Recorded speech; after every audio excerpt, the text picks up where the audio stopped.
Hello guys, আসসালামু আলাইকুম। Welcome to my Tasnim's creations. সবাই কেমন আছেন? আশা করি সবাই ভালো আছেন এবং চলে আসলাম নতুন আরও একটি ব্লগ নিয়ে। আর আজকের আকাশে কি সুন্দর একটা চাঁদ উঠেছে দেখুন, এবং আমার কাছ থেকে আসতেও সন্ধ্যা হয়ে গেছে এবং আসার পরেই রেডি হয়ে নিলাম ঝটপট। আর আমরা আজকে একটা নতুন জায়গায় যাব এবং আজকে হচ্ছে ক্রিসমাস ইভিনিং। তো আমি বলেছিলাম হয়তো যে অন্য একটা ব্লগে আমার একটা কলিগ খ্রিস্টান বাট বাঙালি এবং অন্য সব কলিগ মুসলিম।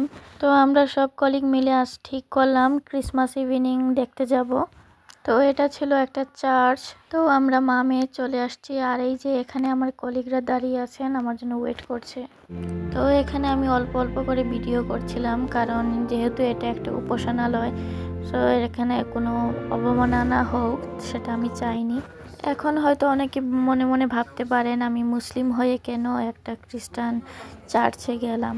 আসলে আমি আসছি এখানে নতুন একটা এক্সপিরিয়েন্সের জন্য। আমি মনে করি কোনো ধর্ম সম্পর্কে জানা সেটা কোনো পাপ না। তাছাড়া আমি এখানে কোনো উপাসনা করতে আসিনি, শুধু দেখতে আসছি।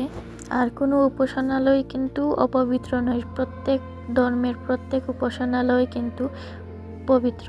আর এখানে যারা আসছে তারা সবাই পাক পবিত্র হয়েই আসছে।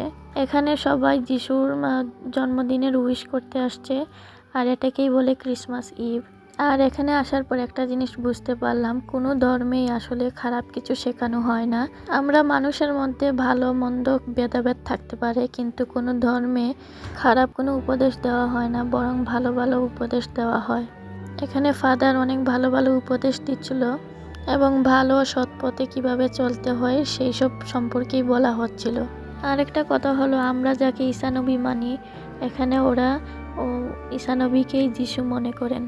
আর এখানে প্রত্যেকটা চিত্রে দেখা যাচ্ছে কিভাবে ঈসানবীকে ওনার শত্রুরা মেরে হত্যা করেছিল। তো আমরা তো মনে প্রাণে বিশ্বাস করি আমাদের ঈসানবী আবার একদিন পৃথিবীতে ফিরে আসবেন। তো যাই হোক, যে যে ধর্মে আছে সে ধর্ম সুন্দরভাবে পালন করুক, এটাই আমার কাম্য। তারপর আমার কলিগের কাছ থেকে বিদায় নিয়ে আমরা এখন চলে যাচ্ছি একটা পিৎজা শপে, কারণ আমার মেয়েটার খুব খিদে পেয়েছে। তাই আমরা দেখে শুনে একটা হালাল পিৎজা শপে ঢুকলাম এবং আমি আর আমার কলিগ মিলে 2টা পিৎজা অর্ডার করি। আর এখানে আমার মেয়েটা বসে আছে, খুব খিদে পেয়েছে এবং পিৎজার জন্য ওয়েট করছে। তো ফাইনালি 15 মিনিট পর পিৎজাটা চলে আসছে। আর এখানে 2টো পিৎজাই অনেক মজার ছিল। আর ইউকে আসার পরেই প্রথম গরম গরম পিৎজা খেলাম, কারণ অন্য সময় পিৎজা অর্ডার করে বাসায় নিয়ে যাওয়ার পর ঠান্ডা হয়ে যায়, তাই এত গরম থাকে না। আর এখানে একটা ছিল মেক্সিকান পিৎজা আর একটা ছিল তান্দুরি পিৎজা, সো মেক্সিকানটাই ভালো লেগেছে।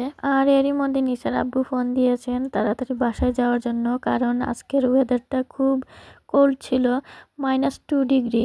তো লং টাইম বাইরে থাকা ঠিক না, তাই আমরা বাকি অর্ধেক প্যাক করে বাসায় চলে যাচ্ছি।